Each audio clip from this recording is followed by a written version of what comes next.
Pompeo, and Vice President of the United States, Mike Pence.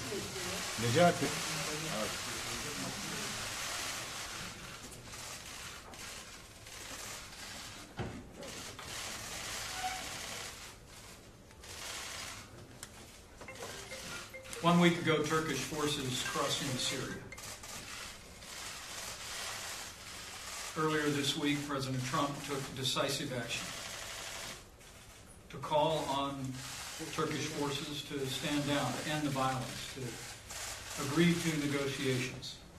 And today, I'm proud to report, thanks to the strong leadership of President Donald Trump and the strong relationship between President Erdogan and Turkey and the United States of America, that today the United States and Turkey have agreed to a ceasefire in Syria. The Turkish side will pause Operation Peace Spring in order to allow for the withdrawal of YPG forces from the safe zone for 120 hours. All military operations under Operation Peace Spring will be paused, and Operation Peace Spring will be halted entirely on completion of the withdrawal. Our administration has already been in contact with Syrian Defense Forces, and we have already begun to facilitate their safe withdrawal from the nearly 20-mile wide safe zone area south of the Turkish border in Syria. Let me say this also includes an agreement by Turkey to engage in no military action against the community of Kobani. And in addition, the United States and Turkey have both mutually committed to a peaceful resolution and future for the safe zone, working on an international basis to ensure that peace and security defines this border region of Syria. In addition to the settlement today with the ceasefire, Turkey and the United States mutually committed to the defeat ISIS activities in northeast Syria. This will also include an agreement renewed today to coordinate efforts on detention facilities and internally displaced persons in formerly ISIS-controlled areas. Also, Turkey and the United States agreed on the priority of respecting vulnerable human life, human rights, and particularly the protection of religious and ethnic communities in the region.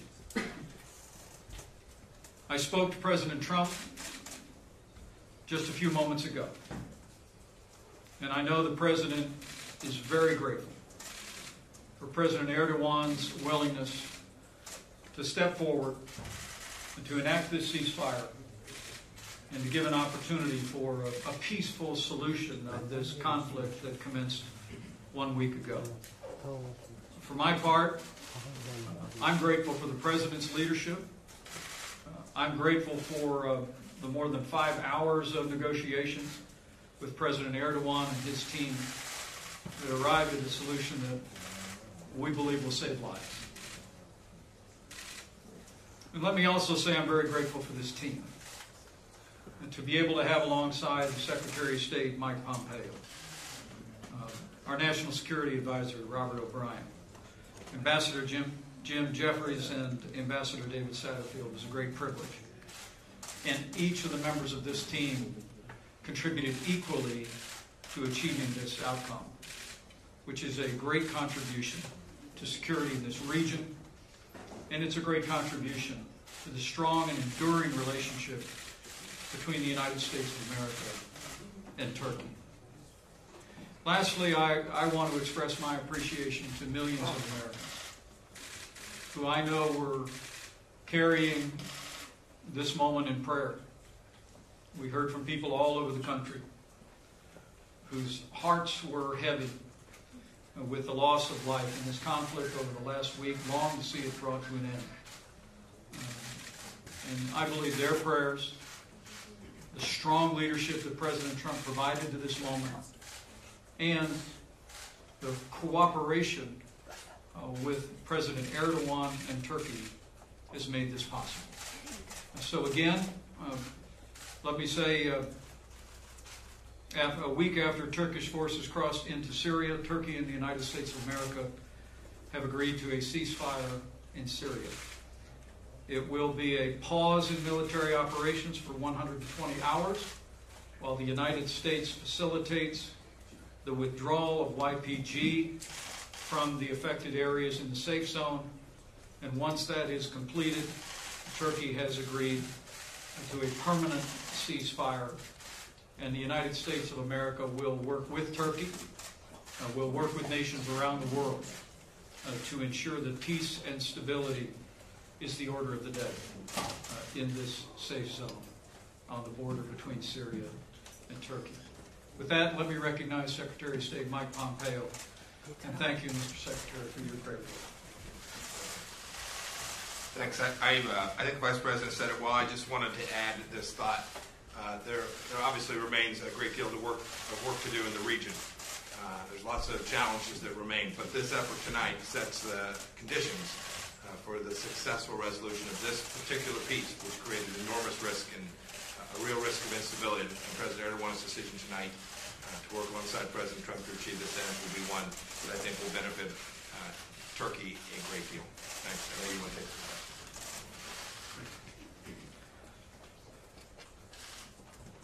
Humaira, where are you? Go right ahead. Thank you very much.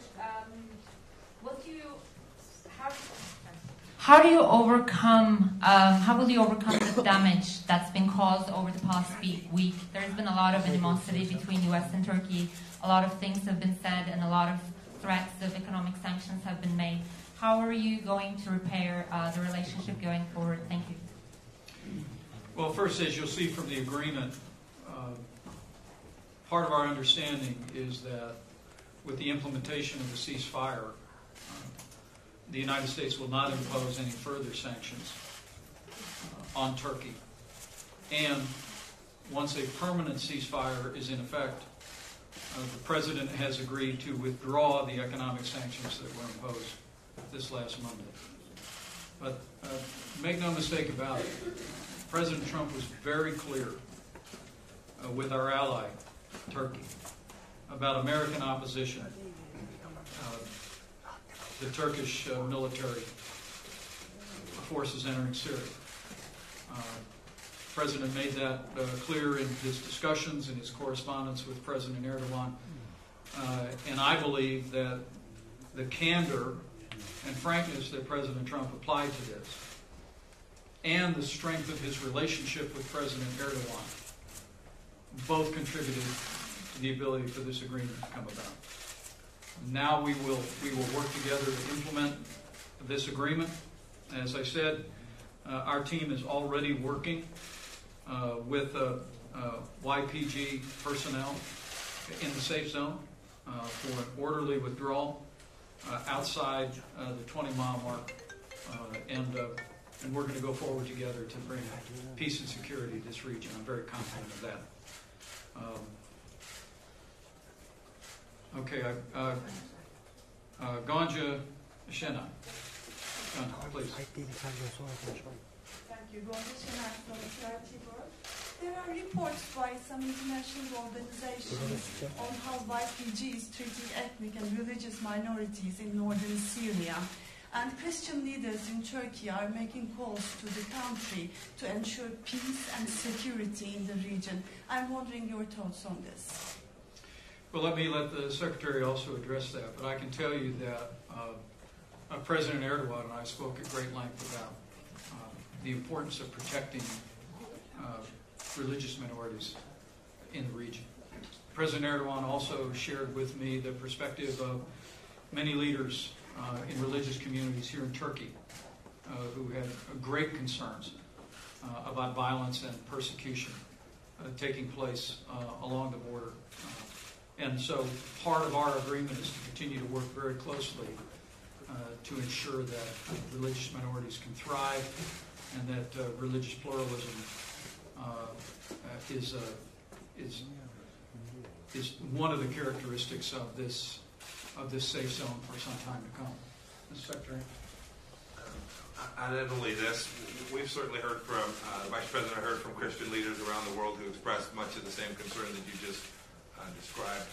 We think this reduction in violence, this ceasefire, reduces the risk of that. So we think this greatly contributes to protecting religious minorities throughout Syria and throughout the broader Middle East, as well as all obviously happens in the context of lots of religious challenges, lots of challenges of religious persecution in Iraq and other places. Well, we think this is an important contribution in that regard. The other thing is that we talked about at some length is that to the extent there are abuses that are identified, we'll ask each leader, certainly President Erdogan and his team and others, to investigate any allegations of abuse that have taken place.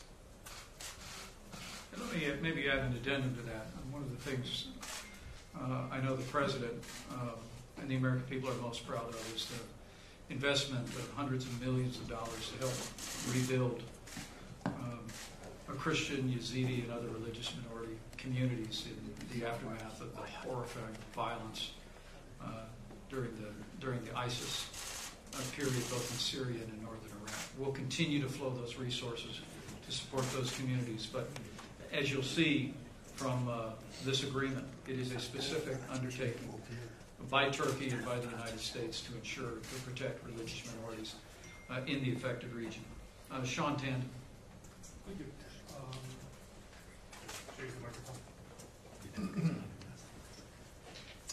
Thank you, Mr. Vice President. You mentioned that there's an organized withdrawal of the YPG fighters. Can you explain that a little bit more? You said there's been an agreement with them, where they're going to withdraw to, what do you see the future of them? And while there are obviously concerns here in Turkey about the YPG and the links to the PKK, many in Washington say, for example, that they led part of the fight against the Islamic State group, against ISIS. What do you see for the future of northern Syria? Do you see any future for the Syrian Kurds politically there? Well, our commitment with Turkey is that we will work with YPG members, and we also know as Syrian Defense Forces to facilitate an orderly withdrawal over the next 120 hours. Let me say that's literally already begun. And where they will be withdrawing from is the demarcation line, roughly 20 miles south of the border. Turkey's willingness to pause and to embrace a ceasefire of military operations to enable us to see to that orderly withdrawal of YPG will, we believe, make it possible for that to occur. And I know it's already underway as we speak. But look, Turkey's have great concern about their borders. And while the United States of America did not approve of their military crossing into Syria, we have always endorsed a safe zone. And it was a matter of discussion and negotiations. And we believe that the Kurdish population in Syria, with which we have a strong relationship, will continue to endure. The United States will always be grateful for our partnership with SDF in defeating ISIS. But we recognize the importance and the value of a safe zone to create a buffer between Syria proper and the Kurdish population and the Turkish border, and we're going to be working very closely. So we think the agreement today first ends the violence, which is what President Trump sent us here to do. I said it again and again to President Erdogan. It's President Trump sent us here to end the violence and to achieve an immediate ceasefire. And thanks to the agreement that we negotiated today and the strong stand that President Trump took in the preceding days, we've achieved that.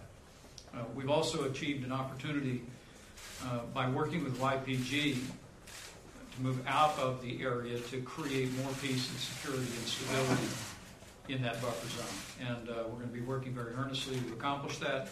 We believe that can be accomplished during the 120-hour period, and after which there'll be a permanent ceasefire, and then we'll continue to engage. Again, not militarily. The President made it clear that we're not going to have military personnel on the ground, but the United States will continue to engage diplomatically, politically, and of course in humanitarian aid and support to affect all of the people affected in this region. Last question. Thank you, Vice President. You mentioned that the United States. You mentioned the United States opposed Turkey's incursion into northern Syria. But Erdogan has always wanted a sort of safe zone here. What concessions did you actually get out of President Erdogan, number one? Number two, have you gotten specific assurances from the YPG that they will comply with the terms of this agreement, because that's something that they have said that they would not do? And finally, with the Kurds moving south and now with the U.S. sanction in terms of them moving south, how would you address critics who would call this potentially a second abandonment of the Kurds? Well, I think you'll be able to see from the agreement itself what concessions were made. President Trump, in his telephone call with President Erdogan earlier this week, and in the directive that he gave us to deliver, was very clear that he wanted a ceasefire. He wanted to stop the violence. Turkey's engaged in an active military operation. I can tell you that as our discussions began over the course of a 5-hour period of time, we reached a place of agreement about how a ceasefire could benefit Turkey, achieve President Trump's objectives, and also contribute to a peaceful resolution of the safe zone. And I believe that we've accomplished that. With regard to the YPG, Syrian Defense Forces, we have been in contact today, and we have received repeated assurances from them that they'll be moving out, that they greatly welcome the opportunity for a ceasefire, to make a safe and orderly withdrawal from those areas in the safe zone where they still have a presence.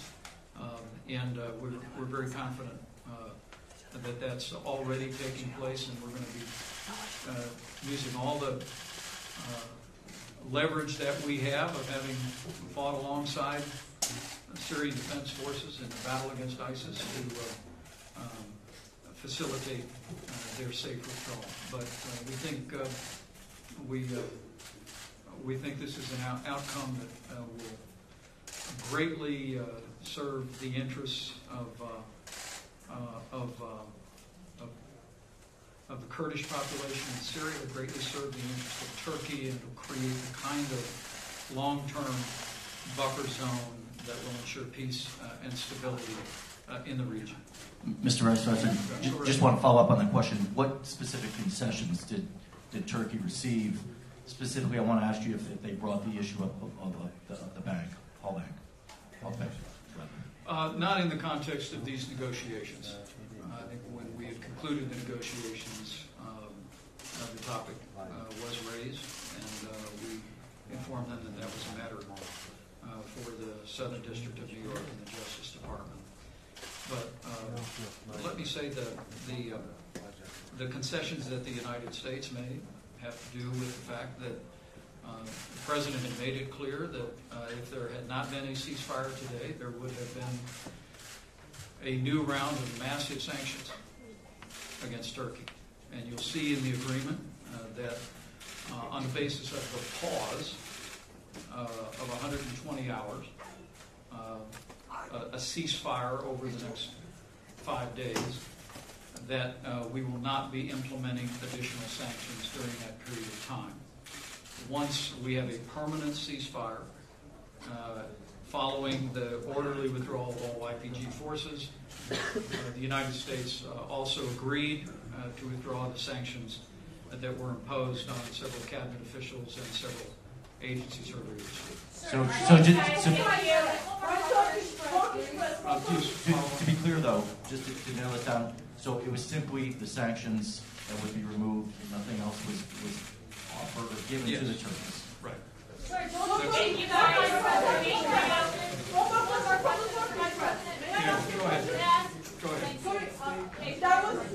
Thank you, Mr. Vice President.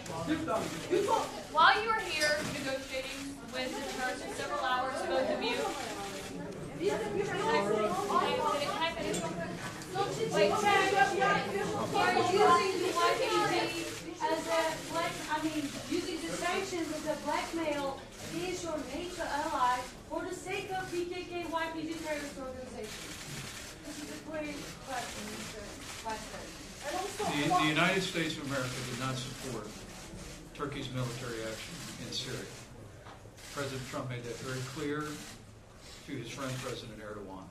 And the United States imposed sanctions earlier this week. And the President made it clear yesterday, we made it clear again today, that there would be additional sanctions coming to bring an end to the violence, to the loss of innocent lives in this border conflict.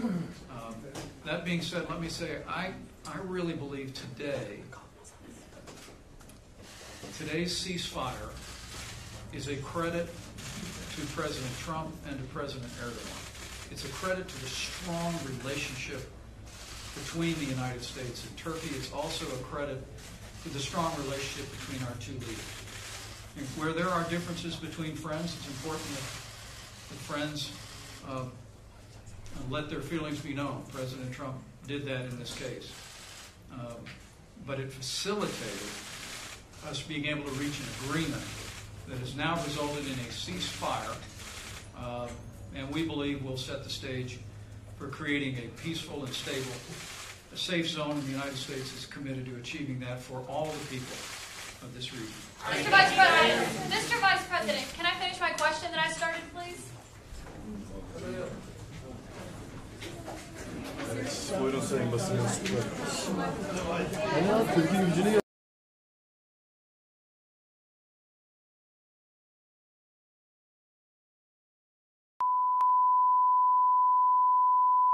This is the primary audio circuit for the Reuters Live service.